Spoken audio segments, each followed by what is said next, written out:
ગઈકાલે નવસારી જિલ્લા એલસીબી દ્વારા એક ઘરફોડની ગેંગની ધરપકડ કરવામાં આવી છે. થોડાક સમય પહેલાં નવસારીના ગણદેવી પોલીસ સ્ટેશનની અંદર એક ઘરફોડ ચોરીનો ગુનો નોંધાયો હતો.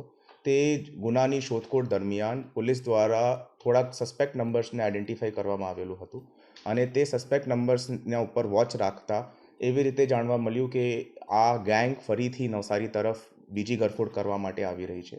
તો તાત્કાલિક પોલીસ દ્વારા હાઈવે ઉપર કોર્ડન કરવામાં આવ્યું અને ધોલાપીપળા નજીક આ ગેંગના 6 સભ્યોની ધરપકડ કરવામાં આવી છે. તે છ સભ્યોના નામ છે અનસિંગ મંજીભાઈ કામલિયા, મુકેશ મેડા, ધરમસિંહ કામલિયા, ગોવિંદ કાલુભાઈ સિંગાડ, મુકેશ ઉર્ફે મુકલો, કેનવસિંહ કામલિયા. આ તમામ આરોપી મધ્યપ્રદેશના રહેવાસી છે અને એ લોકો એક જ ગામની આજુબાજુ રહેતા હોય એવી રીતે પ્રાથમિક દૃષ્ટિએ જણાઈ આવેલ છે. આનું મુખ્ય આરોપી અનસિંગ મંજીભાઈ કામલિયાના ખિલાફ ગુનાહિત ઇતિહાસ જોતા 12 જેટલા ગુનાઓ, જેમાં લૂંટ, ધાડ, ચોરી અને ઘરફોડના ગુનાઓ મેજરલી છે, તે નોંધાયેલા છે.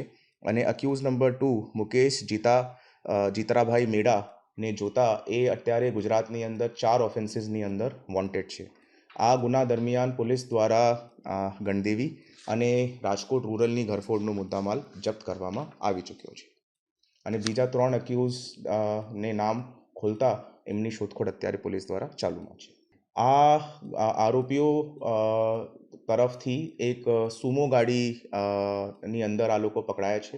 તે સુમો ગાડી ઉપર ભારત સરકાર જેવા શબ્દોની અંદર લખવામાં આવ્યું છે.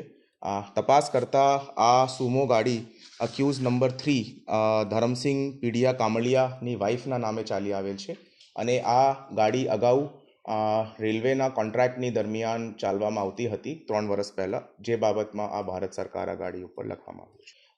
પ્રાથમિક દૃષ્ટિએ એવી રીતેની કોઈ માહિતી અત્યાર સુધી સામે નહીં આવી છે. 2020થી આના જો મેઇન અક્યુઝ છે તેમનો ગુનાહિત ઇતિહાસ સામે આવ્યો છે. 2022ની અંદર જેલમાં જતા આમનું જો ગુનાહિત કૃત્ય છે તેના ઉપર એક રૂકાવટ કરવામાં આવી હતી અને મે 2024ની અંદર મુખ્ય આરોપી જેલથી છૂટતા ફરીથી એમના દ્વારા આ ગુના કરવાની ટેવ હોવાનું જણાઈ આવે છે. મોટાભાગના એમોની અંદર આ ઘરોને ટાર્ગેટ કરે છે, જે ઘરોની અંદર લોકો નહીં રહે છે એવી રીતેના ઘરોને ટાર્ગેટ કરીને આ ગુનો આચરે છે. કઈ રીતે ગેંગ બનાવતા? એ એમપીના ગામની આસપાસના પોતાના ફળિયાના આસપાસના રહેતા લોકોને ભેગા કરીને એક સાથે મળીને આ ગુના આચરતા હતા.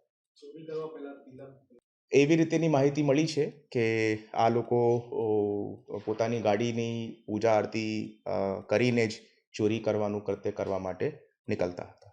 રેકી કરતા હતા ચોરી કરવા પહેલા? બધી જાતની વસ્તુ હવે તપાસનો મુદ્દો છે.